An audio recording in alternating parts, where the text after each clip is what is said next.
Assalamualaikum warahmatullahi wabarakatuh. Nama saya Mala Siti Triana dengan NPM 0211221168 dari kelas E. Baik, pada kesempatan kali ini saya beserta kelompok akan membawakan sebuah kasus yang berhubungan dengan hak asasi manusia yang pernah terjadi di Indonesia. Namun sebelum masuk ke dalam kasusnya, di sini saya akan menjelaskan terlebih dahulu apa itu hak dan kewajiban warga negara serta hak asasi manusia. Jadi, hak warga negara adalah segala sesuatu yang harus didapatkan atau diterima secara penuh bertanggung jawab oleh masing-masing warga negara. Bahkan, tak hanya hak sebagai warga negara, setiap manusia pada dasarnya telah memiliki hak sebagai individu seperti hak asasi. Negara menjamin hak asasi setiap warga negaranya. Sedangkan kewajiban adalah segala sesuatu yang wajib dilakukan dengan penuh tanggung jawab oleh warga negara kepada negara. Contoh kewajiban warga negara adalah menaati sistem hukum dan perundang-undangan yang berlaku di negara tersebut. Serta pengertian hak asasi manusia adalah hak dan kebebasan fundamental bagi semua orang tanpa memandang kebangsaan, jenis kelamin, asal kebangsaan, atau etnis, ras, agama, bahasa, atau status lainnya. Nah, tepatnya 25 tahun yang lalu telah terjadi pelanggaran hak asasi manusia yang sangat besar dan mengguncang negara tercinta yaitu negara Indonesia. Jadi, sejarah kelam bagi bangsa Indonesia. Pelanggaran hak asasi manusia atau HAM secara besar-besaran terjadi di kala itu. Satu di antaranya yaitu tragedi Trisakti yang menewaskan 4 mahasiswa Universitas Trisakti pada 12 Mei 1998. Sehari setelahnya, 13 Mei sampai 15 Mei 1998, menyusul peristiwa-peristiwa pelanggaran HAM lainnya yang dikenal dengan Kerusuhan Mei 1998. Pada rentang 13 sampai 15 Mei 25 tahun silam, Indonesia bergejolak akibat kerusuhan rasial terhadap etnis Tionghoa di sejumlah kota, antara lain Jakarta, Medan, Palembang, Solo, Surabaya, serta beberapa kota lainnya. Koordinator Investigasi dan Pendataan Tim Relawan, Sri Palupi, pernah menganalisis peristiwa rusuh tersebut dan mendapat kesimpulan bahwa kerusuhan Mei 1998 disebabkan oleh sentimen anti-Tionghoa yang telah lama berlangsung yang kemudian dimanfaatkan untuk memicu kericuhan akibat krisis moneter.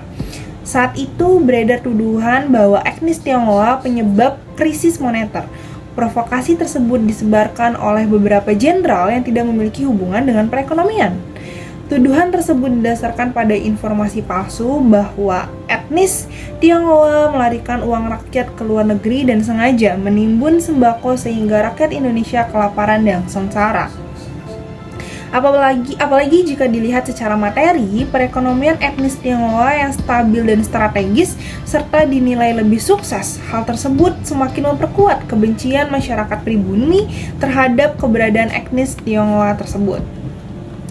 Kebencian dan kecurigaan seperti hawa pengap yang mengembang di udara, ketegangan semakin menjadi ditambah dengan beredarnya desas-desus bahwa etnis Tionghoa merupakan bagian dari rezim Soekarno yang menganut paham komunis yang bertentangan dengan paham yang dianut masyarakat mayoritas. Sentimen tersebut semakin memposisikan etnis Tionghoa sebagai disliked minority, yaitu kaum minoritas yang tidak disukai serta disisihkan. Di Sidotopo, Surabaya pada tanggal 14 Mei 1998, para perusuh menargetkan toko dan rumah milik Tionghoa, menjarah harta benda dan membakar properti mereka. Tim Gabungan Pencari Fakta atau TGPF menemukan 2 kasus pemerkosaan dan 4 kasus kekerasan seksual. Di hari yang sama, di Padang, Sumatera Barat, sedikit 10 kantor, bank, dan ruang pamer rusak dilempari batu oleh perusuh yang terdiri dari mahasiswa. Perusakan tersebut mereka lakukan saat dalam perjalanan menuju kantor DPRD Sumatera Barat. Assalamualaikum warahmatullahi wabarakatuh. Nama saya Sedina Halisa dengan NPM 0211221178. Saya akan menjelaskan tentang hak asasi manusia dengan masalah peristiwa kerusuhan Mei 1998. Di Palembang, Sumatera Selatan, 10 toko milik etnis Tionghoa dan belasan lebih mobil dibakar oleh perusuh. serta puluhan orang mengalami luka-luka terkena lemparan batu oleh mahasiswa yang berunjuk rasa ke kantor DPRD Sumatera Selatan. Dalam peristiwa di Palembang tersebut, tim relawan untuk kemanusiaan melaporkan bahwa kekerasan seksual juga terjadi. Pada 15 Mei 1998, pukul 14.20, ribuan rusuh dari Surakarta tiba di Boyolali. Mereka membakar pabrik, mobil, dan rumah, serta menjarah toko di dekat Pasar Boyolali. Bank-bank bahkan terpaksa harus ditutup. Karena ancaman pembakaran Bank Sentral Asia Cabang Salatiga, rusuh juga memblokir jalan dari Semarang ke Surakarta. Amuk massa ini membuat para pemilik toko ketakutan dan memberikan keterangan di depan toko mereka dengan tulisan milik pribumi atau pro-reformasi. Karena penyerang hanya fokus ke etnis Tionghoa, kerusuhan Mei 1998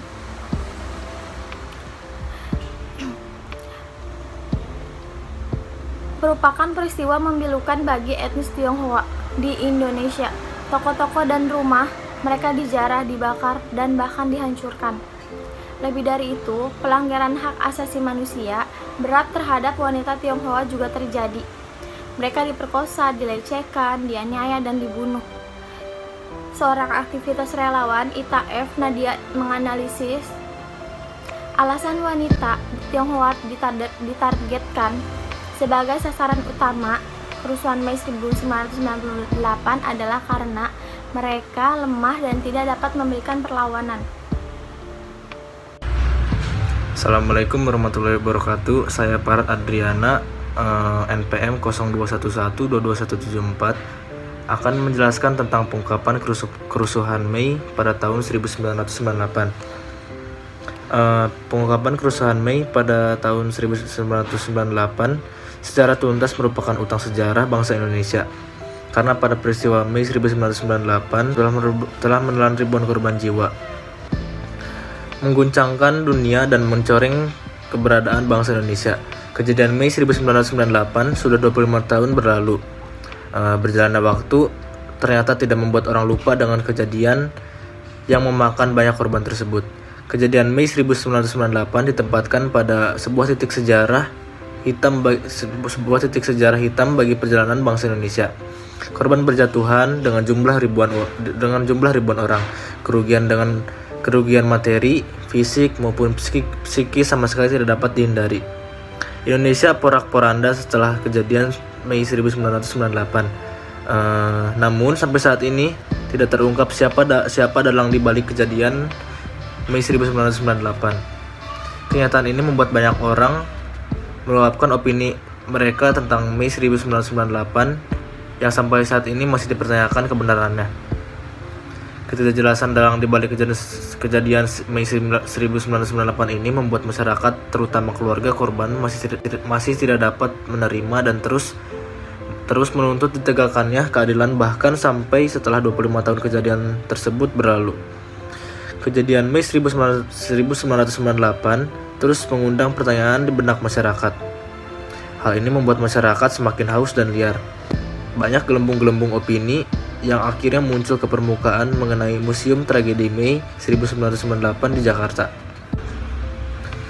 Jessica Julianti dan Roni Gunawan, SST MT, Prodi Arsitektur Universitas Kristen. Kejadian Mei 1998, pertanyaan, apa penyebab yang sebenarnya? Apa krisis moneter dan kesenjangan sosial? Apakah benar isu rasialisme yang melanda? Ataukah politik terselubung? Pertanyaan-pertanyaan ini selalu muncul setiap tahun peringatan Mei 1998, disertai dengan membumbungnya opini masyarakat. Sampai saat ini, masyarakat masih cenderung percaya dengan adanya pembelokan fakta masa lalu bahwa kejadian Mei 1998 terjadi karena isu rasialisme. Terlepas dari semua hal mengenai kejadian Mei 1998, terdapat realita di mana museum saat ini layak menjadi sorotan. Kenapa? Karena kurangnya pengembangan museum sebagai wadah pembelajaran sejarah turut menjadi pertimbangan penting dalam penentuan proyek museum. Museum saat ini mulai ditinggalkan pengunjung karena dianggap kuno dan tidak mampu lagi menarik minat pengunjung sehingga perlu diadakannya perubahan bangunan museum untuk dapat kembali menjadi media pembelajaran yang lebih baik. Pemilihan proyek museum ini mencoba mengubah museum dari sekedar tempat display benda sejarah menjadi bangunan yang mampu bercerita melalui desain arsitekturalnya. Adanya semua hal yang melatar belakangi proyek Museum Tragedi Mei 1998 ini ditarik dalam sebuah topik di mana museum akan dikemas untuk menceritakan kejadian Mei 1998 sebagai bukti perjuangan menuju reformasi. Sekian, terima kasih. Isu rasisme di Indonesia terhadap kelompok minoritas telah terjadi sejak zaman pendudukan Belanda. Semboyan Bhinneka Tunggal Ika seakan belum mampu menjadi pedoman di dalam hidup dari sebagian masyarakat Indonesia. Kemiskinan dan kesenjangan sosial antara golongan atas dan golongan bawah menjadi akarnya. Tidak selamanya konflik menimbulkan dampak negatif. Ada saatnya di mana konflik dapat menimbulkan dampak positif. Oleh karena itu, dapat ditarik kesimpulan bahwa kerusuhan Mei menyebabkan adanya dampak positif dan negatif bagi bangsa Indonesia, terutama etnis Tionghoa. Dampak positifnya adalah isu rasisme perlahan-lahan mulai memudar. Hal ini terlihat dari munculnya etnis Tionghoa dalam dunia perpolitikan. Dampak negatif yang dihasilkan adalah banyaknya korban yang berjatuhan, serta citra negeri di mata dunia internasional yang ternodai akibat kerusuhan ini. Kesimpulannya adalah, berdasarkan kejadian ini, dapat ditarik kesimpulan bahwa peristiwa ini merupakan kasus pelanggaran hak asasi manusia yang banyak sekali merugikan lingkungan sekitar, mulai dari nyawa yang berjatuhan, kerugian harta ratusan juta, sampai hilangnya rasa kemanusiaan para pribumi karena dibutakan dengan emosi. Namun tidak hanya tentang kerugian, dampak positif pun kian dirasakan. Salah satunya adalah dengan terbuktinya bahwa mahasiswa merupakan tonggak perubahan bagi negeri ini. Pendidikan yang tinggi menjadi salah satu nilai plus dalam kehidupan kita saat ini. Agar kita hidup tanpa adanya pembodohan dari oknum tertentu.